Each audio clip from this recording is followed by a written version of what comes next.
මෙතන මේ ෆෝන් එක බලලා මං කිව්වට කවන්නේ මොකද අර මේ ජෝන් ෂෙපර්ඩ් ගේ කැරොලින් ගේ ෆොටෝස් දෙක දාන්න ඕනේ. ඒකයි. හරි එහෙනම් ගහන්නේ. ඔයා නිකමටවත් හිතුවද ඔයාගේ ATM කාඩ් එකේ පින් නම්බර එකට ඉලක්කම් 4ක් එහෙම නැත්නම් ඩිජිට්ස් 4ක් තියෙන්නේ ඇයි කියලා?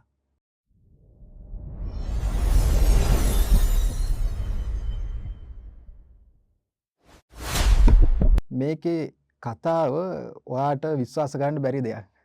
ඒ තමා ATM යන්ත්‍රය මුලින්ම නිෂ්පාදනය කරන්නේ බ්‍රිතාන්‍ය ජාතික ජෝන් ෂෙපර්ඩ් බාරෝන් කියන නව නිපැයුම්කරුවා.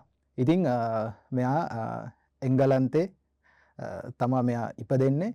ඉතින් මෙයා මේ 1960 ගණන් වල 60 දශකයේ මෙයා ඒ ගැන යම් නිර්මාණ කරනකොට මෙයාට මේ ATM යන්ත්‍රයට දැන් රහස්‍යභාවයක් එපා. එතකොට මේ ATM කාඩ් එකට දාන්න ඕනේ හොඳම එක තමයි පින් නම්බර එකක්. ඉතින් මුලින්ම යෝජනා කරේ එයා අදහස් කරේ ඉලක්කම් 6ක පින් නම්බර එකක් ඇතුළත් කරන්න. නමුත් එයාගේ බිරිඳ ඒ කියන්නේ අපි සාමාන්‍යයෙන් ගෙදරක මූල්‍ය කටයුතු අපි කියන්නේ කාන්තාව පාලනය කරනවා කියලානේ. ඉතින් කොහොම හරි මේ ATM යන්ත්‍රයේ පින් කාඩ් එකේ පින් නම්බර එකට ඩිජිට්ස් 6ක් දානවා කියලා මෙයා හිතාගෙන ඉන්නකොට මෙයාගේ බිරිඳ කිව්වා ඒ කියන්නේ කැරොලයින් ෂෙපර්ඩ් බාරෝන් මෙයා කිව්වා අනේ මේ මට ඉලක්කම් 6ක් නම් මතක තියාගන්න බෑ 4ක් වගේ නම් පුළුවන් කියලා. ඉතින් ඒක නිසා මේ ATM යන්ත්‍රයේ පින් අංකයට ඉලක්කම් 4ක් දාන්න හිතුවා කියලා මේ ෂෙපර්ඩ් මහත්මයා එහෙම නැත්නම් මේ ජෝන් ෂෙපර්ඩ් මහත්තයා තීරණය කළා කියලා තමයි ඉතිහාසයේ ඉතින් මූලාශ්‍රවල සඳහන් වෙන්නේ. ඒක ඒ රසබර කතාවක්. මුලින්ම මේ ATM යන්ත්‍රය පාරිභෝගිකයන්ට ගනුදෙනු කරන්න විවෘත වෙන්නේ 1967 ජූනි 27 උතුරු ලන්ඩනයේ එන්ෆීල්ඩ් වල තියෙන බාක්ලේඩ් කියන බැංකුවේ. ඉතින් මේකන මුලින්ම කිව්වේ බාක්ලේඩ් කෑෂ් මැෂින් කියලා. පස්සේ තමයි මේක ඔටෝමේටඩ් ටෙලර් මැෂින් කියලා මිනිස්සු හඳුන්වන්න පටන් ගත්තේ.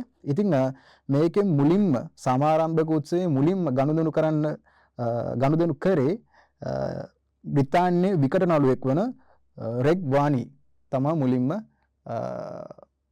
මේ ATM යන්ත්‍රයකින් ලෝකේ පළවෙනි වතාවට ගනුදෙනුවක් කරපු පුද්ගලයා විදිහට සඳහන් වෙන්නේ. ඉතින් ජනප්‍රිය කතාව මේක වුණත් තාක්ෂණිකවත් මේ ඉලක්කම් 4ක් එන්න කරුණු බලපාලා තියෙන එකක් තමයි ඒ කාලේ 1967 වගේ කාලෙදී මේ අපි දන්නම ඉලෙක්ට්‍රොනික ඩිවයිස් වලට තියෙන ඒ කියන්නේ මෙමරි කැපැසිටි එක එතකොට ඒ වල කැල්කියුලේෂන් වලට ඉලක්කම් 6කට වඩා ඉලක්කම් 4ක් ලේසි වෙලා තියෙනවා. ඒක ප්‍රෝග්‍රෑම් කරලා තියෙන එක. එතකොට මෙයාවල අපි දන්නවා පැටර්න් 10000කට ආසන්න ප්‍රමාණ ඉලක්කම් 4ක සංකේතය රහස් පින් නම්බර එකකට පුළුවන්. ඒ කියන්නේ ඉලක්කම් 4ක් තියෙනකොට සංයෝජන 10000කට අධික ප්‍රමාණයක් හදන්න පුළුවන්. ඒ කියන්නේ විවිධ ඉලක්කම් රටාවන්. ඒක ඉතින් ප්‍රායෝගිකව සාර්ථකයි. එහෙම වුණාට අදටත් සමහර රටවල විශේෂයෙන් ස්විට්සර්ලන්තය වගේ රටවල් වල ඉලක්කම් 6ක පින් අංක අදටත් භාවිත කරනවා. ඉතින් මේක තමයි ඔයා පාවිච්චි කරන මම පාවිච්චි කරන ATM යන්ත්‍රයක ATM කාඩ් එකකට පින් අංකයට පින් අංක 4ක් එන්න හේතුව රසබර සිද්ධියක්. ඉතින් මේක කලින් දැනගෙන හිටියද? ඔයගොල්ලෝගේ අදහස කොහොමද? එහෙනම් පහලින් කමෙන්ට් කරන්න.